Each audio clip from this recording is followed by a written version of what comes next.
as we grow and we become more capable of understanding, more capable of absorbing. And it would really be nice if we had good teachers. It would really be nice if there were real people in our environment who could love us enough and make us love wisdom, and we could get the high from wisdom that we were supposed to get. So Yaakov and Esav represent the soul and the body. Esav basically takes over. The difference between the two is that when the soul takes over, it loves the body.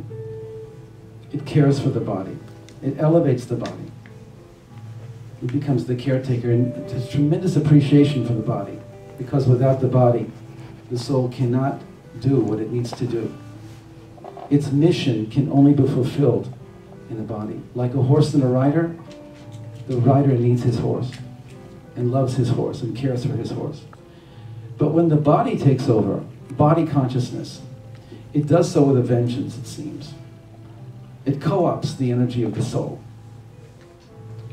And so there has to be, at one point in their lives, there has to be a transition or a switch where they come into the proper relationship. We are all embodiments of this in our individual lives.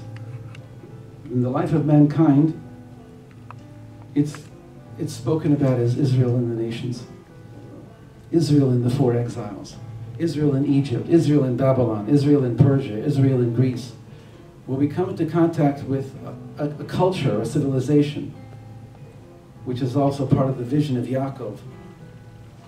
The 4 angels going up and coming down, and the 4th one not coming down, just going up and up. And Yaakov being extremely frightened. What will be? What will be? The empires of the world that will rise. It seems that the 4th one will rise and rise and rise. The other ones rose and fell. But what about the 4th one? The one that we're in right now. So we are Yaakov. The soul is in a very delicate and vulnerable position vis-a-vis the body. We are being called upon to come into our fullness, to our greatness. A transcendent and inclusive teaching.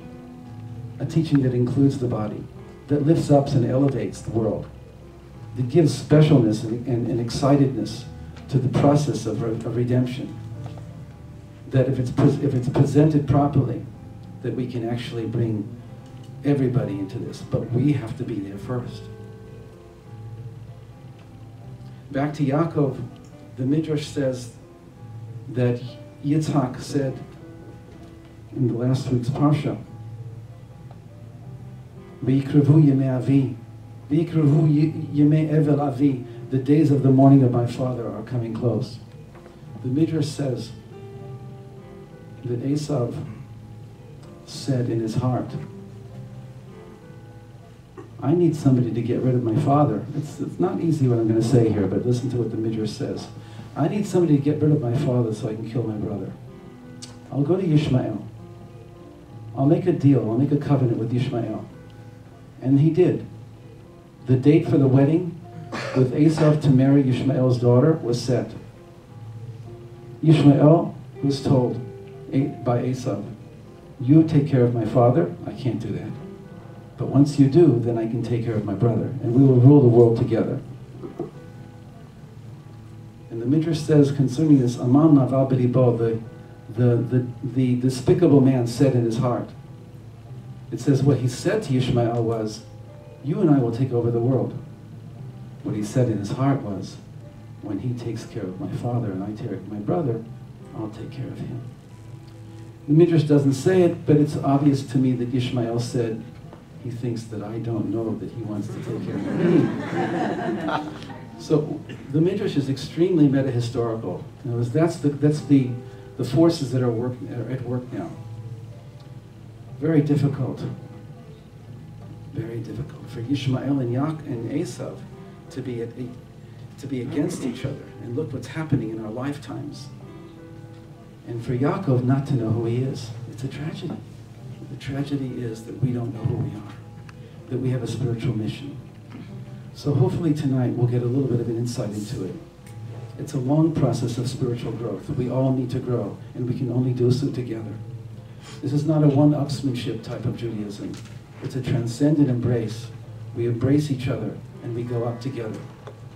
There's no one, it's not knowing more. It's connecting to being itself. The Torah that I'm learning is the Torah of being. The Torah that includes all creatures in the oneness of God. What I'm going to try and move towards is the relationship between a man and a wife. Okay? Because that's what's happening later on in the parasha, is that Yaakov meets his wives, and he gets married, and he has his children.